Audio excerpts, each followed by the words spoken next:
everyone, and welcome to the Schoolroom with School Marmy. I'm Renee, and class is in session.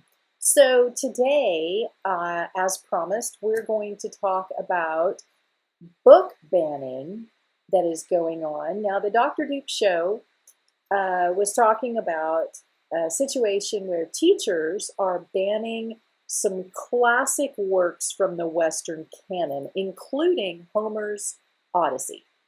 So the Odyssey, which has been a classic traditional piece of literature that students have read for thousands of years, that's thousands of years, y'all, is now no longer suitable material for kids in school. Now, this really cuts deeply into my heart as a homeschool mom because all of my students that I've taught read the Odyssey or portions of the Odyssey as part of a writing curriculum that I happen to use that makes extensive use of the Odyssey in its book series.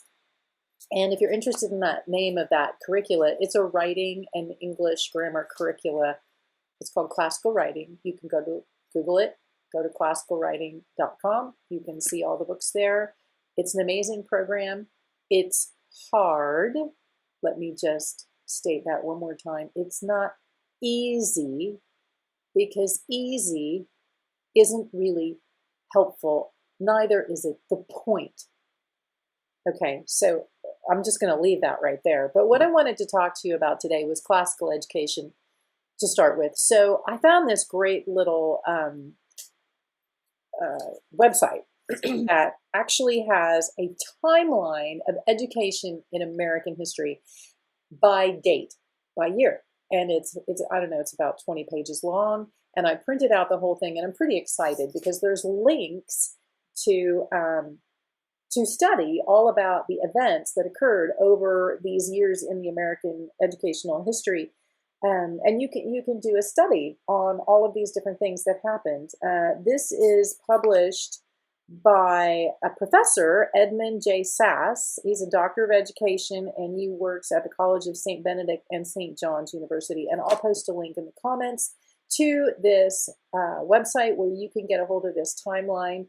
If you are a teacher, if you're teaching anything about the history of education in America, this is a little gem that you're going to want to grab onto and make sure that you keep track of. So a couple of things I want to talk about today. We're going to talk about classical education. Now, classical education has sort of come back in vogue, especially with homeschoolers. There's lots of private schools and charter schools and cooperative schools and university model schools out there that use the classical model to teach. Now, I did come across a couple of really interesting articles as well. One of them, of course, and many of you who homeschool may be familiar with Dorothy Sayers' essay on the lost tools of learning. But most recently, I found another article that I think is really even more interesting, and this is from the Circe Institute, and it's debunking the authority of Dorothy Sayers to define classical education, the model of classical education. And it pretty much just debunks everything that she thought about classical education. And the article says, Dorothy Sayers was wrong. The Trivium and Child Development. This article is by Sean Barnett, August 9th of 2019. So I'm also going to post that in the links in the comments below because this was news to me, and I thought it was a very interesting article. I've studied a lot about classical education. I've studied about the progymnasmata, and that's a big, long Greek word that basically means the gymnastics of education. Okay, so I'll get into a little bit more about that later. But so these articles are really interesting. I will post a link also to Dorothy Sayers' The Lost Tools of Learning. If you haven't read her essay on classical education, you should. You know, you should understand what a lot of these people say about education throughout history and why the American educational system, makes these choices to completely redesign curricula, completely redesign the way we teach our children math, completely redesign, the idea that we don't need to teach phonics anymore. I mean, these things are important. We need to understand why these things are happening in education. So lots to talk about today. So in the timeline of American education, one of the earliest events in America, and this timeline starts at about 1620 in Virginia. So the Mayflower arrives at Cape Cod, bringing the Pilgrims in 1620. And not too long later, 1636, Harvard College, the first higher education institution in what is now the United States, is established in Newtown, now Cambridge, Massachusetts. So Harvard is established in 1636. That's fairly quick. Okay, so there's lots of other things that happen, but I think it's very important to take note.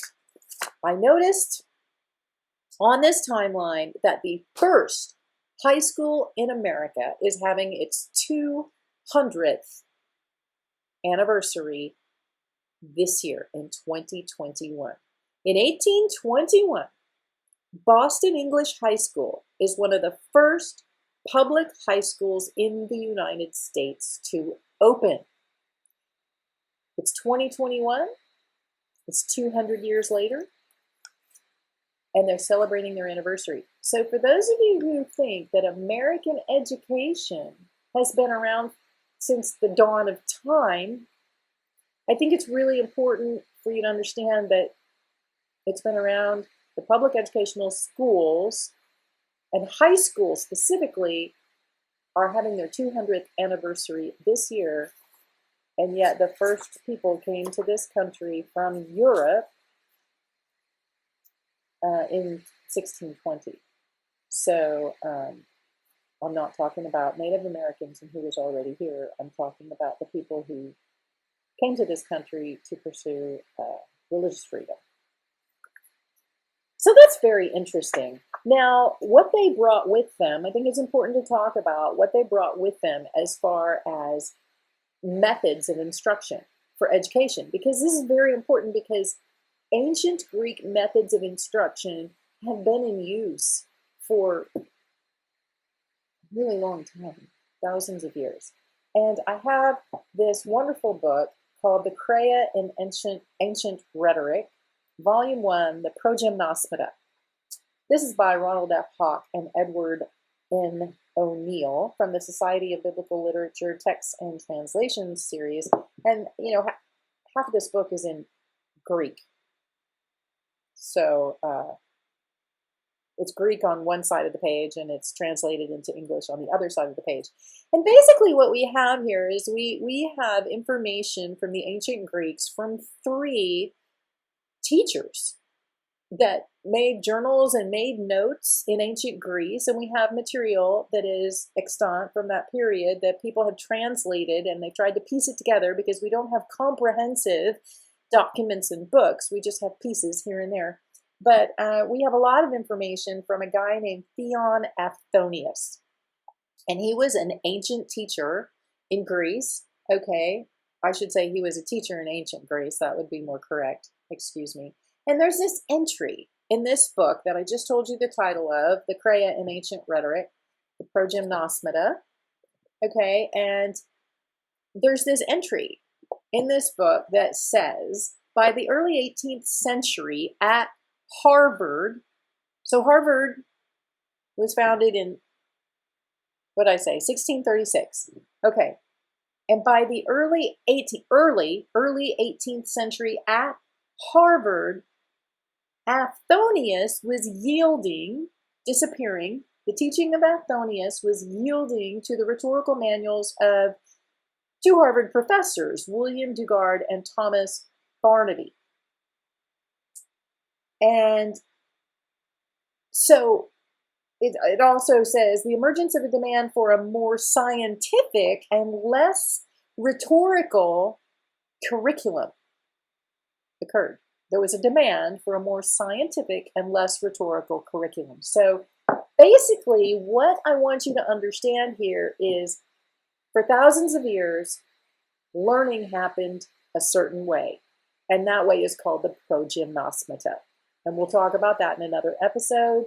If you want to know the details of what that is and how it works, we can talk about that. There's lots of information out there these days about the progymnosmata.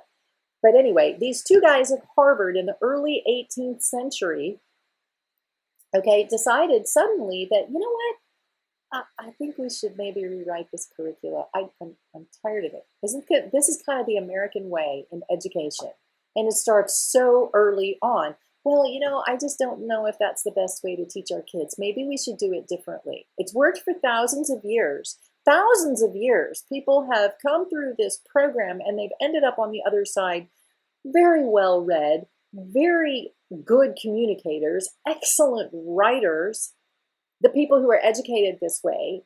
And suddenly, two guys at Harvard decide, let's write our own version. And so it begins. So this is the first beginning of rewriting the curricula, redesigning the education programs. You know, this was the first quote unquote new math. That's what happened when I was in schools. We had this thing called new math.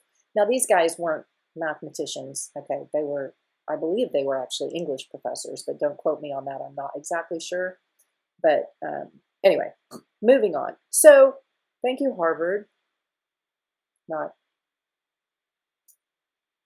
So here we have the first time education in America is, the curriculum is redesigned, and it is written by professors who think that they know better than guys who, you know, taught, I don't know, 2,000 years ago and were doing a really good job.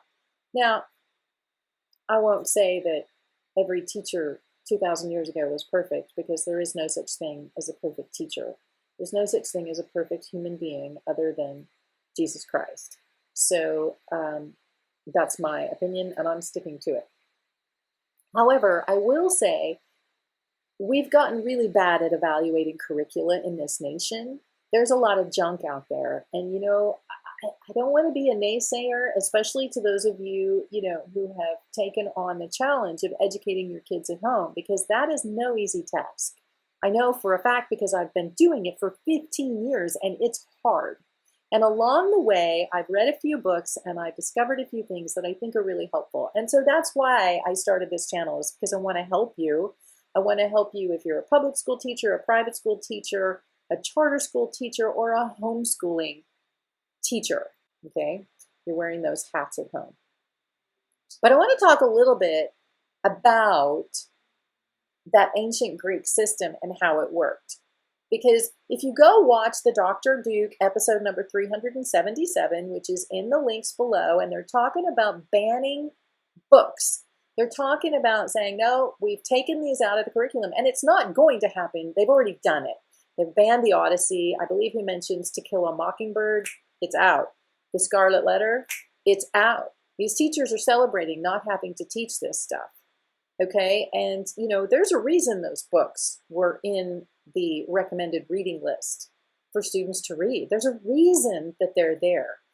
Okay, but I want to talk about something else for a minute. Okay, so in ancient Greek educational learning systems, it works like this. Now, first of all, okay, this is history. And it's not my fault, so don't be offended by this, because it's history. It's the way the world was. Only the boys went to school, okay? The girls did something else. They were trained at home to do, you know, different things, but also to learn skills. They learned skills at home. Okay, the boys went to school. Now, they didn't go to school alone. They had a pedagogue that went with them. So a family in ancient Greece, they were usually the middle class or wealthier families in Greece. They would get their son a pedagogue, or a tutor, if you will, and off the two of them would go to school together every day. Now, Diogenes is an ancient Greek philosopher. He's from a place called Sinope. Diogenes, on seeing a youth misbehaving, beat the pedagogus. Okay, now I'm reading to you out of a curriculum that I happen to love, called Classical Writing, and I'm actually reading out of the Diogenes book. So this is about anywhere from a 7th to a 9th grade level English writing, and grammar curriculum book. I say curricula because there's multiple numbers of textbooks in this program for every grade level. So plural curricula, singular curriculum. Diogenes, on seeing a youth misbehaving, beat the pedagogus. Well, now, why would Diogenes say that the pedagogue should be beaten instead of the student? Well, it's a really interesting question. Because the pedagogue was in charge of making sure the student paid attention in class and did his homework, and he would help explain the homework if the student didn't understand the homework and needed help with the homework. But the tutor's job was to tutor the child and to do a good job. So there was no excuse for the student being lazy. The pedagogue's job was to make sure the student was not lazy. And there was an instructor. Once you got to school, the pedagogues weren't the teachers. They were there to go to school with all the students and make sure their student was doing what they were supposed to be doing. Okay, so that's not the world anymore. I get that. But the interesting thing is we oftentimes blame the kids when sometimes we need to look at the teachers. There is no system in America where the teacher is held accountable for much. And I'm going to make a lot of people mad by saying that. I already know that. I'm a teacher. I am a teacher, so I understand. And when I was teaching and I knew that things were not going well, when the kids were not getting the material, I struggled because I was like, I am completely responsible for whether or not these kids understand this material. Barring them not coming to class or not doing their homework at all, or whatever the case might be where the student wasn't doing what they were supposed to do, it's my job as a teacher to teach in a way that allows the student to learn and to master the material. That's my job. I'm supposed to do that. So I think this statement about the youth misbehaving, beating the pedagogus, of course, I don't advocate beating anyone. Okay, but I do advocate looking at the situation and going, what's the problem and how can we fix it? And if I'm the teacher and I'm teaching the course and the students, all of them or most of them are not grasping the material, then I better turn the finger around. I better figure out what I'm doing wrong as a teacher and why this isn't working. And ladies and gentlemen, we have to go back and look at the curriculum throughout history. How many times has it been changed? Why? Why would we change it? 99 times out of 100, you're going to find the answer is the almighty dollar.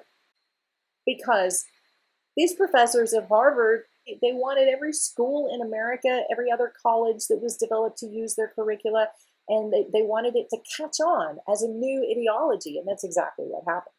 It did catch on as a new ideology, and unfortunately, we've had this happen so many hundreds and hundreds and hundreds of times with curricula in America that there is no universal standard on how to teach anything anymore. And this is tragic. This is tragic. The teachers are left to their own devices as far as choosing curricula for the classes that they teach. Sometimes the school administrators choose the curricula. I can talk about that. The question is, traditional teaching has been usurped, and this idea that it has to be new, it has to be fun, it needs to be easier, no child left behind, the idea that we're going to lower the bar, so that everybody can hit that middle ground, right? Let's all hit the middle ground, because that's better than setting the bar too high and, anybody being below middle ground. I mean, anybody being below that sea level is just not acceptable. What that means is the exceptional will never become exceptional either, because they're not even reaching for the high bar anymore. They're just, everybody's settling for the middle ground. That's unacceptable. That's unacceptable. So we have the progymnosmata, which is a way of teaching that involves 13 stages of learning. We have curricula being rewritten every year in order to sell new textbooks. Even an old textbook, you know, the maximum a textbook hangs around nowadays is 2 years because they want to redesign it, they want to put a new cover on it, they want to update it. It's the updated second edition, it's the updated third edition. Do that so that they can make you buy a new book. They just want you to buy a new book because it's good for their economy and their pocketbook, y'all. You don't really need a new textbook every year or every 2 years. I mean, unless you're in college studying something that has to do with science and new discoveries have been made and the textbook needs updated, sure. But let me tell you what, English grammar is English grammar. And one of my favorite textbooks that is actually on the wall behind me was written by the Mennonites called Rod and Staff. It's a Rod and Staff English series of books. They also have a math series of books. I really love these books. They're very inexpensive. They're beautifully written. They have a biblical worldview. And, you know, English grammar is English grammar. It is.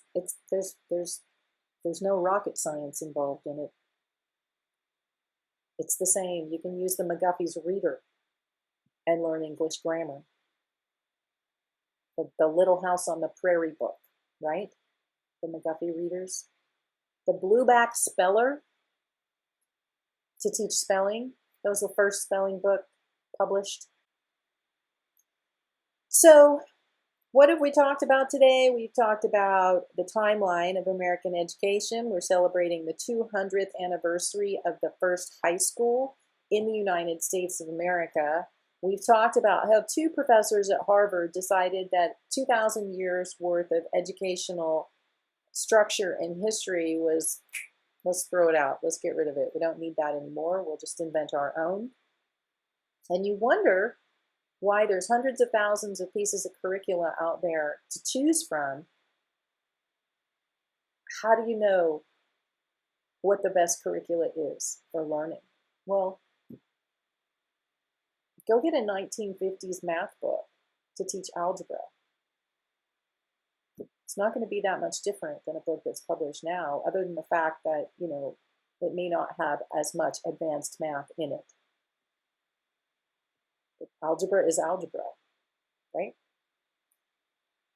So thanks for tuning in to talk about education. We're going to talk more about classical education and the progymnosmata in another episode. I'll explain a little bit more about what those 13 stages of the progymnosmata are, so you can understand a little bit more about that. I will talk more about my favorite series of curricula for teaching grammar and writing for English. You can check it out. It's called classicalwriting.com. Great books, but not easy, not for the faint of heart. So, but some of the best curricula I've ever seen on that. So anyway, I hope you all have a great day. And that's it. Class is dismissed. We'll see you next time. Don't forget to like this video and share with your friends. Bye-bye.